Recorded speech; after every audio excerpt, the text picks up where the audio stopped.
Let's move on to the comment of the day. And I know I promised you guys 2 weeks ago when I started these daily comments of the week that I will get to the toxic, feminist and simps who talk shit to me all the time, call me names, threaten me, and all that stuff. And yet, every day I found something better. I found good comments, positive comments, or good thoughts and questions that I featured. But today I'm going to actually come through with my promise and deliver not one but two shitty toxic comments that I get. But I do have to admit I thrive on them.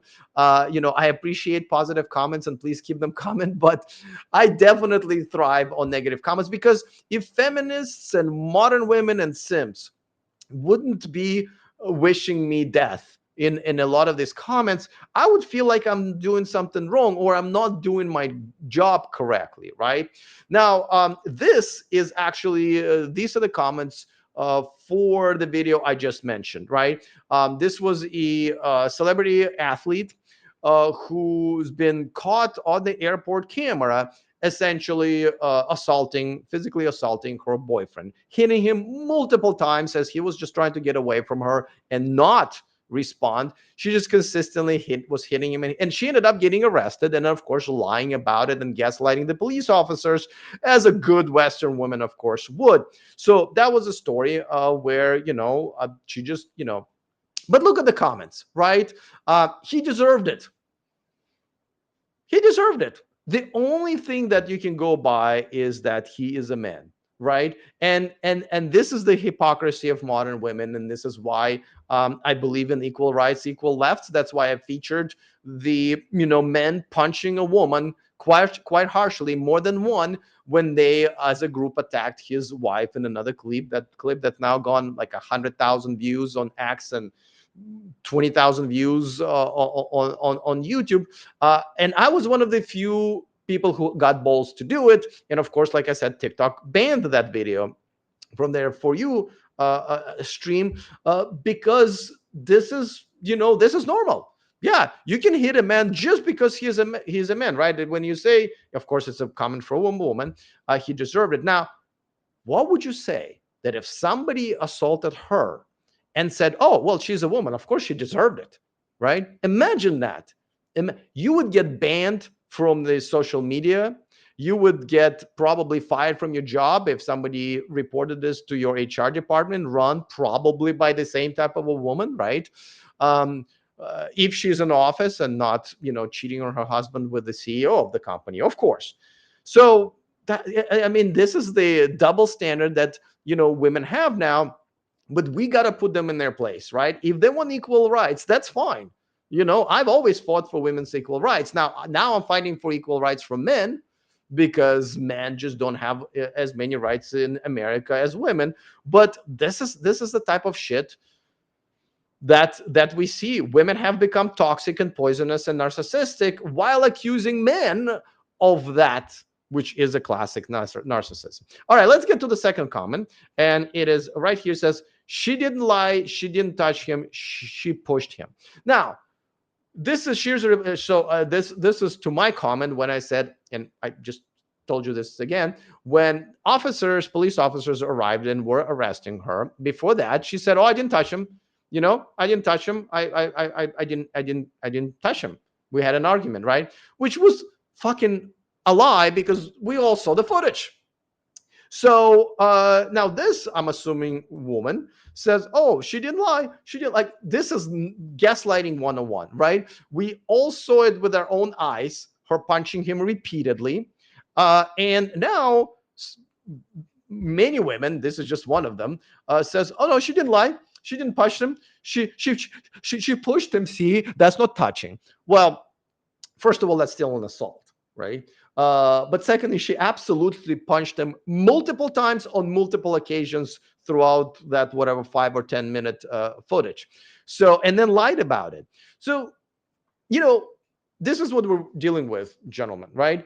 And I don't mean to make a light out of it, because this is not really funny, right? Because the most unreported crime in America is domestic violence against men. I've told you this stat many times. In my personal life, over the last couple of years, the all of the victims of domestic violence that I know are all men. It used to be the other way around many years ago, but now they're all men. And this is the culture we've created. I just mentioned that TikTok allowed this video, no problem. But when I posted very similar video of a man defending himself and punching a couple of women who attacked his wife as a group, TikTok said no, and I appealed it, and I haven't. I mean, I'm gonna make a story out of it next week, but I'm sure they told me to fuck off. And there are literally TikTok accounts that are fully and solely based on domestic violence against men and making it funny. I'm not kidding you. Again, tune in. Don't forget to subscribe because next week I'm going to feature that story maybe on Monday. Well, Monday my time, so it's going to be Sunday evening your time. Um, and then I'll have a little bit more evidence. The another story that I'm working on is actually of somebody who created an app very similar to the T app. If you don't know what it is, I covered that yesterday. The T app is where women get to publicly bash and post many times lies about men they've dated, sharing their pictures and the private information and so forth and so forth. So a similar app was submitted for the Apple Store to be allowed, and Apple denied it because it said, "Oh, no, no, no, no! It's sharing. You can share public, private information of other individuals without them knowing. We can't allow that." Mind you, the T app is very much in an Apple store and it's been there for a long time. So we'll cover that. But you know, these are the comments that I get. By the way, this is from the app called the Red Note. That's the app that everybody jumped on when TikTok got banned, but then it got unbanned, even though it's owned by the same company.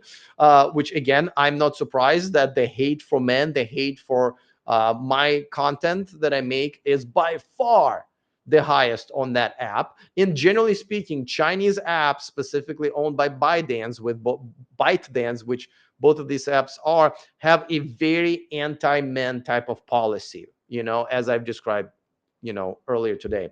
But this is the types of comments that I get there. A lot of times they're sometimes death threats, sometimes they're just wishing me death. A lot of times these people and these women and simps, right?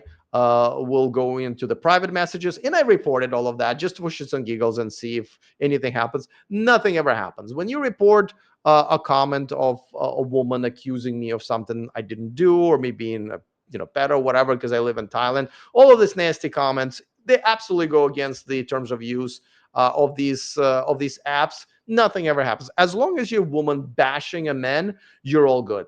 The other way around, absolutely not. You're going to get canceled. As a matter of fact, a friend of mine, Dan, of the Men Need to Be Heard channel, I don't know if any of you guys watch his content, just left TikTok on his own because he spent like half of his day fighting off the mass reporting of his content just because these women didn't like it, and TikTok saying, yeah, sure, we'll remove that content, why not, and him trying to get a lot of this content back up, trying not to have his account closed, while when women do the exactly same thing, it's not a problem. And try reporting a woman saying something nasty about men, or even like this, essentially encouraging violence against men. Try reporting that. Nothing's going to happen. And that's one of many problems that we have in the Western societies. That's one of the many reasons that men like me leave. Not only we don't want to deal with Western women on the dating scene, and a lot of times even in a everyday life, where if you open a door for a Western woman, you're gonna end up feeling quite shitty about your gentlemanly gesture sooner or later, because you won't even be noticed. You'll be like a fucking doorman. That's just every woman's going to walk in quite entitled without noticing you even exist, even though you just did a nice thing for them. Things like that. But also, I don't want to live in a society where I have less rights because I'm a man. I don't want to live in a society where culturally, obviously that rings true through the way these social media platforms enforcing or refusing to enforce their own rules. I don't want to live in a country like that. I love opening doors for women here in Thailand because you have such an amazing exchange of masculine to feminine energy. She will smile. She will wyatt you. It's a pleasure. When I see a Western woman here, never open the door for them.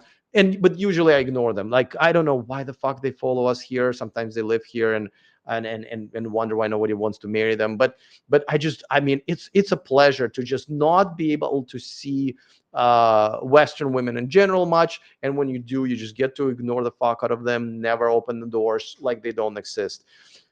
Just such an upgrade to my life, despite the fact that, of course, moving countries is not easy. This is why I've created the millionmanproject.com course, where those of you guys who do want to actually get the fuck out of there, you can go and follow step-by-step instructions that are quite lengthy. And the link is in the description of this video if you want to do the same. If you want to ditch modern women and move abroad for more traditional relationships, go to the millionmanproject.com, take my most comprehensive course, and change your life.